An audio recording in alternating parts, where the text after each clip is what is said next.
Hello everybody, welcome to Sin City Living. My name is Jason. I'm bringing you today's episode.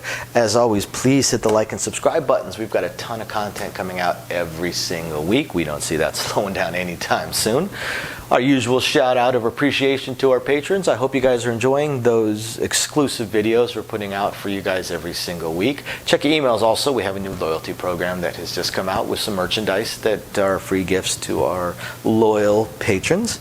If you're curious about it, go ahead and check the description of the video down below. If anybody has any strategies, questions, anything they would like to see us film, dice related, blackjack related, crossfire, Vegas Vice related, we haven't shot one of those in a while, please email us at sincityliving.lv@gmail.com. We respond to just about every email and either respond to it or end up filming it, one or the other. So we do our best to get back to everybody. Comments are a little bit tougher. We all have full-time jobs. So trying to keep track of all that gets a little bit difficult.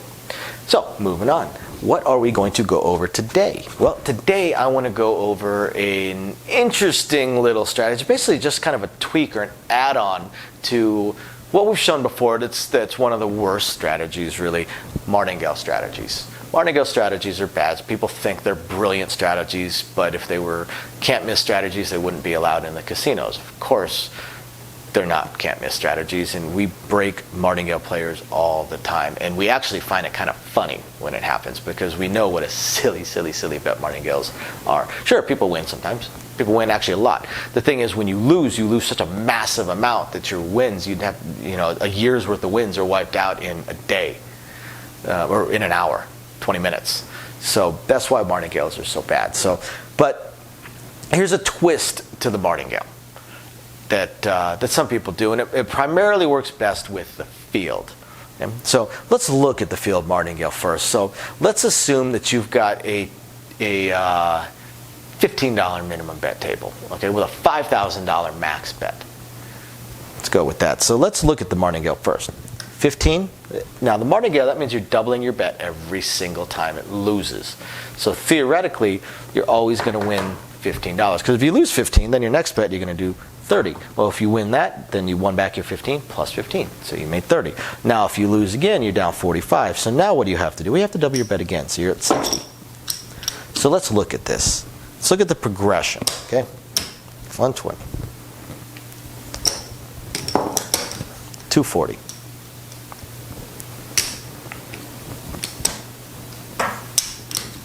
480.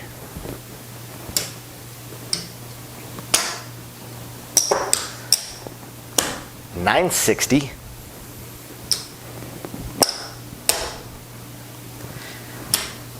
1920. Oh, this is getting fun, isn't it? 3840 is next.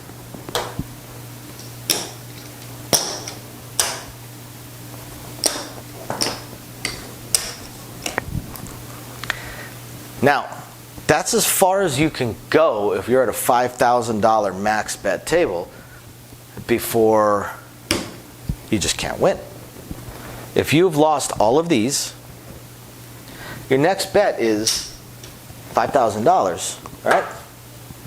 That does not make up for these losses and earn you $15. Doesn't even come close. So it takes 2, 4, 6, 8, 9 losses, 9 in a row, no field,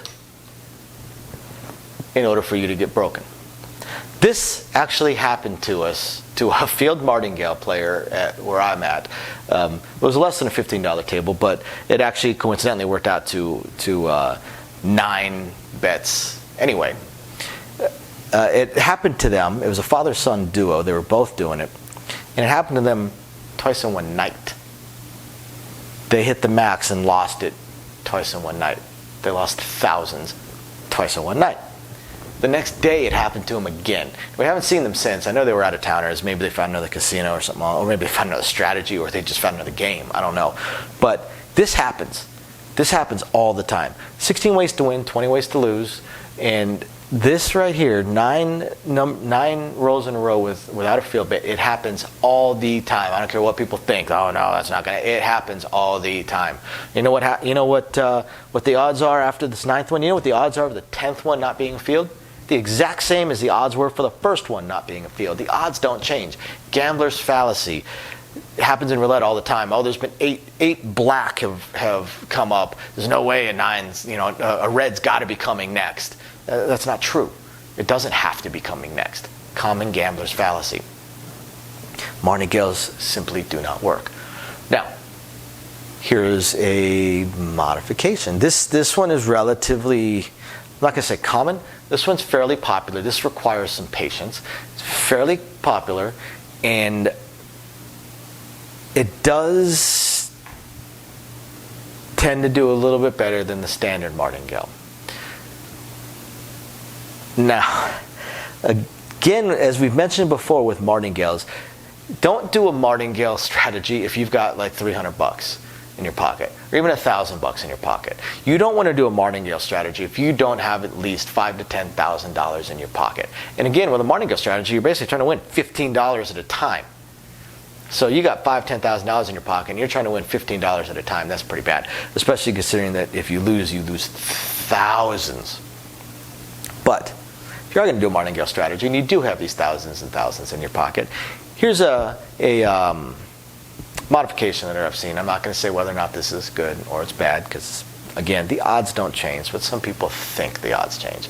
If there is no field roll 13 times in a row, people think that there's absolutely no way that it can't happen a 14th time. Yes, the odds have not changed. It happens a lot. But this is a slightly stronger variation of the martingale because it does increase the number of rolls you need to see. And the way this one works, again, this takes some patience, is you don't play every roll. You don't play every roll, and you actually count. You keep track. I've seen people do this with 2, 3, 4. More often with 3. If I were to do this, and I won't, but if I were to do this, I would do it with 4, maybe even 5.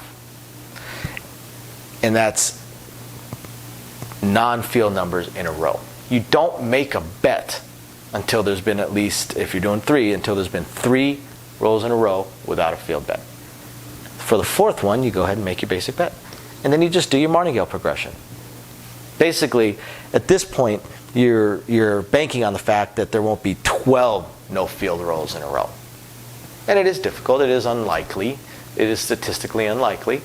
But again, as we've mentioned in the past, it's not so much that it's statistically unlikely, so you're going to eventually win one of your martingale bets most of the time. The problem is again, you're only winning $15 each time. Doesn't matter if you're all the way up to this bet, 39, 38 change.